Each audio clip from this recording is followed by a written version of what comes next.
ইসরায়েলকে এখনো নিজেদের স্বরূপ দেখায়নি ইসলামিক রাষ্ট্রগুলো। ওর শক্তিশালী এই দেশটি, তার সাথে যুদ্ধে প্রস্তুত পাকিস্তানও, অর্থাৎ ইরানের পাশাপাশি সর্বাত্মক এই যুদ্ধে হিজবুল্লাহ পাশে পাচ্ছে তুরস্ক এবং পাকিস্তানকে। প্রিয় দর্শক, আসসালামু আলাইকুম। অবশেষে ঘুম ভাঙতে শুরু করেছে মুসলিম বিশ্বের একমাত্র পারমাণবিক শক্তিধর দেশ পাকিস্তান ইরানের পক্ষে দাঁড়িয়েছে। আপনারা জানেন, গতকালকে ইরান থেকে দখলদার দেশটিতে প্রায় 500 মিসাইল হামলা করা হয়েছে। ওই হামলায় তাদের 3টি বিমানবন্দর তছনছ হয়ে গিয়েছে। এছাড়াও সারা দেশেই এই হামলা হয়েছে।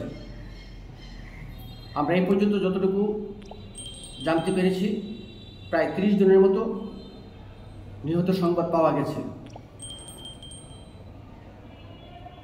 পাকিস্তানের প্রধানমন্ত্রী শাহবাজ শরীফ তিনি লেবাননের পক্ষ নিয়ে বলেছেন, এই যুদ্ধ একমাত্র শেষ করতে পারে আমেরিকাই। তার মানে আমেরিকা যে তার গডফাদার সেটি কিন্তু সেখানে তিনি বলে দিয়েছেন। বাকি ভিডিওতে বিস্তারিত রয়েছে।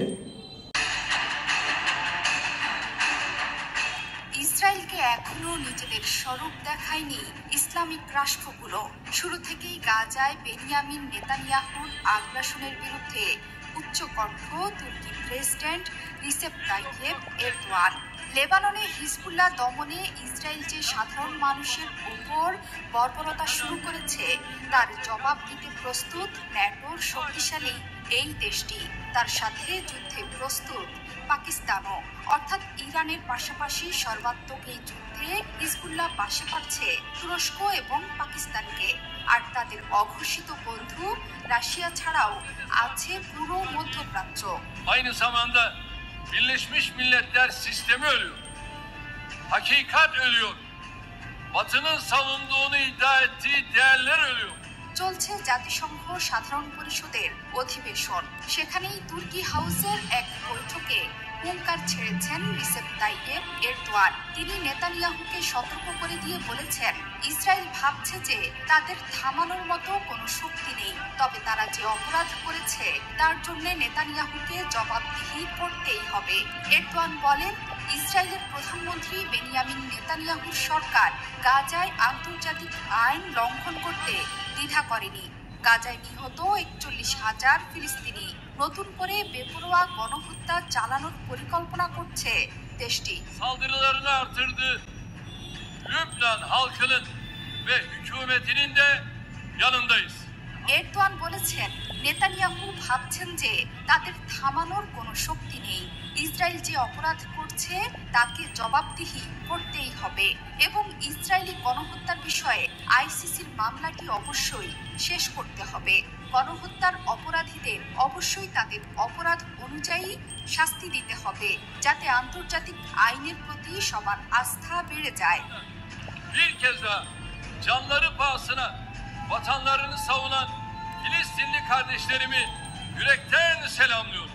লেবানন পরিস্থিতি নিয়ে হুঙ্কার ছেড়েছেন পাকিস্তানের প্রধানমন্ত্রী শাহবাজ শরীফও। লেবাননে দফায় দফায় ইসরায়েলের হামলায় উদ্বেগ প্রকাশ করে তিনি বলেন, ইসরায়েল এবং হিজবুল্লাহর পাল্টাপাল্টি চলমান এই হামলা মধ্যপ্রাচ্যে একটি পূর্ণাঙ্গ যুদ্ধের আশঙ্কা বাড়িয়ে দিচ্ছে। এই যুদ্ধ শেষ করার ব্যাপারে সাহায্য করতে শুধুমাত্র ওয়াশিংটনই পারে। Peace-loving world, and I think we must all condemn.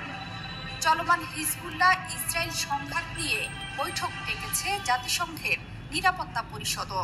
তবে সেই বৈঠক কতটা ফলপ্রসূ হবে সেটি সবারই জানা। ইসরায়েল ফিলিস্তিন নিয়ে অসংখ্যবার বৈঠক ডেকে আসছে নিরাপত্তা পরিষদ।